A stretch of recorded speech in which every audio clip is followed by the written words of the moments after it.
Саламатсыздарбы. Күнгө жума Супер ТВда Сереп Чекитке сайтынан алынған кечки жаңылыктардын топтому менен тааныштырабыз.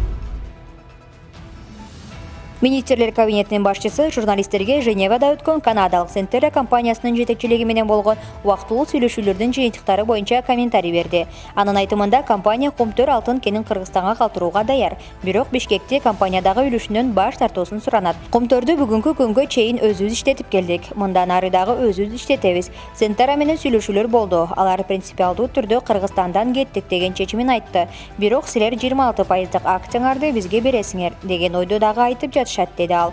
Азаттыкка берген комментарийинде Сентера компаниясы Акылбек Жапаровдун айтканы боюнча комментарий бербей турганын билдирген.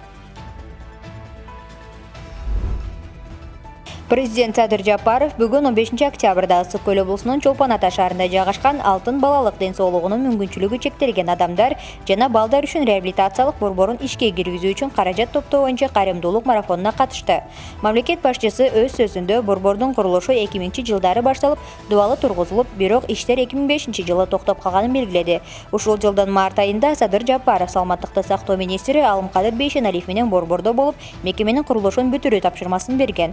Учурда имараттын бир бөлүгүн Араб өлкөлөрүнүн фонду, бир бөлүгүн Комтөр Gold Company жабык акционердик коому курууда. Мындан сырткары демөөрчүлөрдөн, кайдыгер эмес жарандардан жана бардык каалоочулардан каражат тартуу үчүн кайрымдуулук марафонун өткөрүү чечимин кабыл алган. Садыр Жапаров реабилитациялык борборду келерки жылдын 1-июнуна балдар күнүнө арнап ачалы деген планыбыз бар деп билдирип, эгер чогултулган каражаттар жетпесе, анда кийинки жылдын январынан тартып курулушту бүтүрүүгө каражат республикалык бюджеттен бөлүнөрүн кошумчалады. Президент Садыр Жапаров мамлекет башчынын резервдик фондунан 3 миллион сом бөлүп берди. Саламаттыкты сактоо жана социалдык өнүктүрүү министрлигинин кызмат адамдарынын ошондой эле фармацевтикалык компаниялардын кошумча коррупциялык фактылары аныкталды. Бул тууралуу УКМКдан билдиришти. Сотко чейинки өндүрүштүн алкагында мурунку саламаттыкты сактоо жана социалдык өнүктүрүү министринин туугандарынын бири дары-дармек менен камсыздоо департаментинде дары-дармектерди каттоо жана кайра каттоону мыйзамсыз тездетүү максатында министрликтин кызмат адамдарына пара берүү жолу менен фармацевтикалык компаниялардын кызыкчылыктарын колдонгондугу жөнүндө далилдер алынды. Азыркы учурда кармалган жыранга карата Бишкек шаарынын 1-май райондук соту тергөө аяктаганга чейин УКМКнын тергөө камак жайына камакка алуу түрүндөгү баш коргоо чарасын тандады.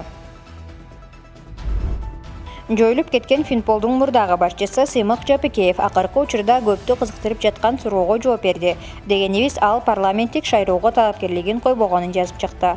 Депутаттыкка койсок, азыр агитация деп чуркап жүргөн кез болмок. Мага чынында абдан көп кишилер партиясына бир мандаттыкка чакырышты. Бирок жөн эле депутат болбой деле элге кызмат кылууну чечтим, деп жазды ал. Буга чейин берген маектеринин биринде ал шайлоого барса бир мандаттуу менен тоң же төгүзгө коерун, болбосо бир да партияга кошулбаарын айткан эле. Маданият, маалымат, спорт жана жаштар саясаты министри кызматынан бошотулган Кайрат Иманалиев КТРКнын башкы директорунун милдетин аткарат. Анын талапкерлиги КТРКнын байкоочу кеңешинин бүгүн 15 октябрдагы жыйынында каралды. КТРКнын буга чейинки башкы директору Бактияр Алиев элеген кызматынан кетүү тууралуу өз каалоосу менен арыз жазганы белгилүү болду. Кечээ 14 октябрда Комтөр ишине байланыштуу коррупцияга шектелип кармалган экс-вице-премьер Тайырбек Сарпашев кайра камакка алынды. 1-май райондук соту анын бөгөт чарасын карап 30 ноябрга чейин камакта калтырды. Ал УКМКнын убактылуу кармоочу жайында болот. Тайырбек Сарпашев 18 июнда УКМК тарабынан кармалган. 19 июлда 1-май райондук сотунда баш коргоо чарасы каралып 2 айга камакка алынган болчу. Кийинчерээк анын бөгөт чарасы өзгөртүлгөнү, тилкат менен бошотулганы маалым болгон.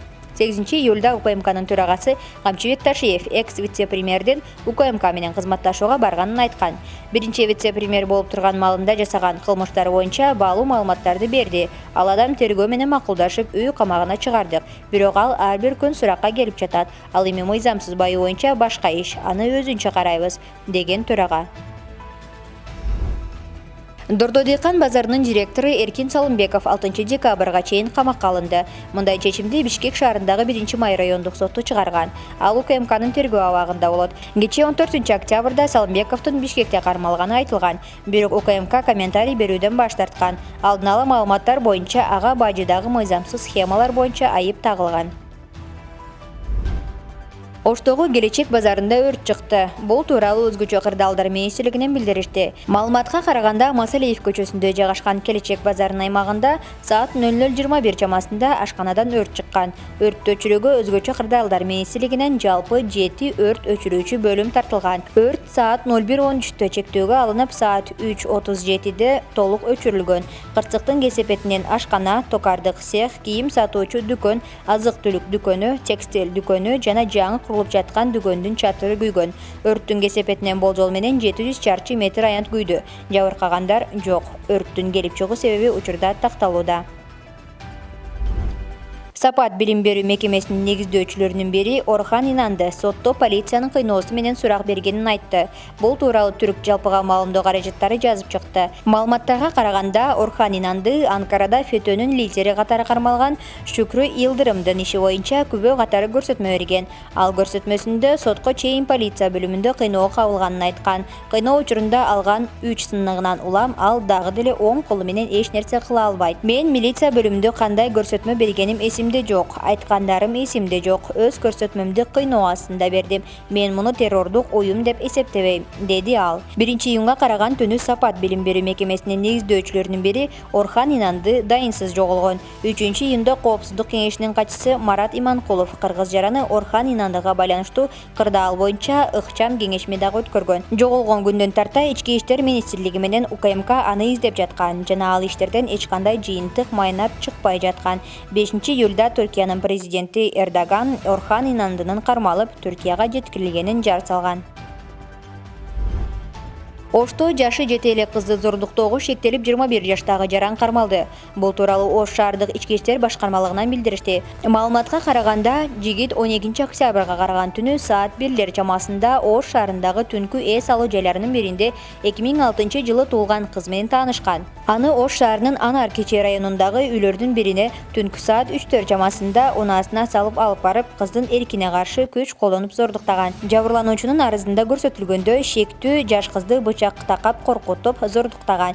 Жабырлануучу кыз мектеп окуучусу. Атайын экспертиза өз корутундусунда жабырлануучунун зордукталганын тастыктаган. Учурда жаш кызды зордуктоого шектүү катары кармалган жаран Ош шаардык ички иштер башкармалыгынын убактылуучу кармоочу жайына киргизилди. Ош шаардык соту тарабынан 14 октябрь күнү 1 айга абакта кармоо боюнча чечим чыкты. Учурда тергөө иштери уланууда.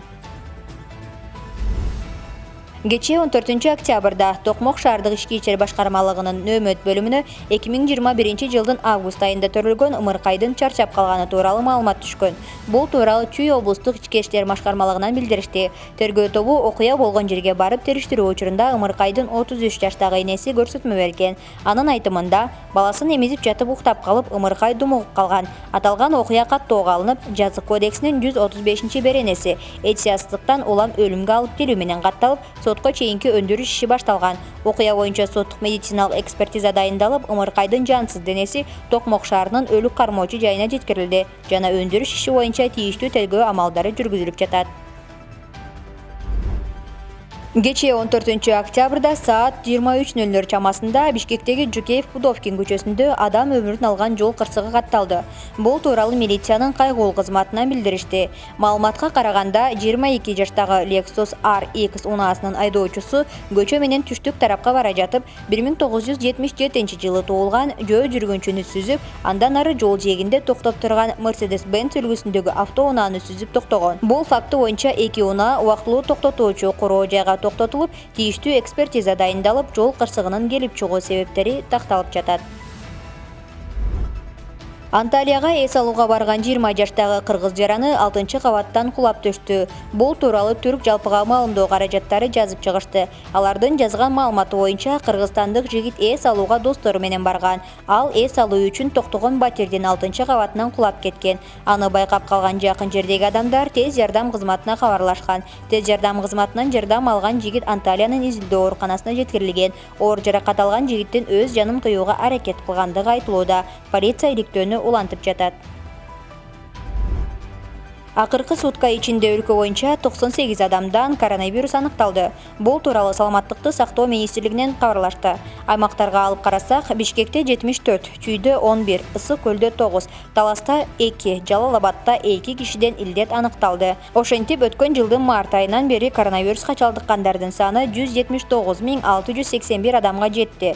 Соңку суткада 2 киши оорудан каза болду. Өткөн жылдын март айынан бери өлкөдө аталган илдеттен көз жумгандардын саны 2629 адамды түздү.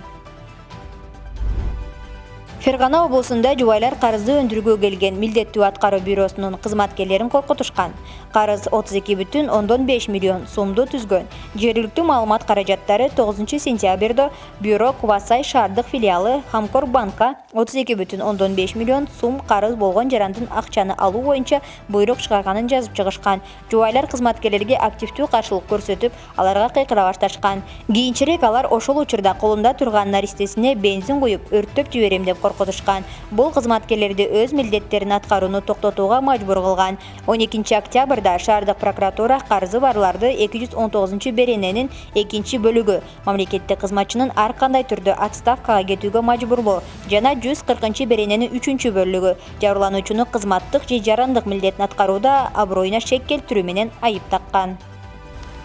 Сиздер 15 октябрга карата алынган жаңылыктар топтому менен тааныштыңыздар. Ушул жана башка кабарларды Сереп Чекиткейжи сайтынан окуй аласыздар. Кечиңиздер көңүлдүү улансын.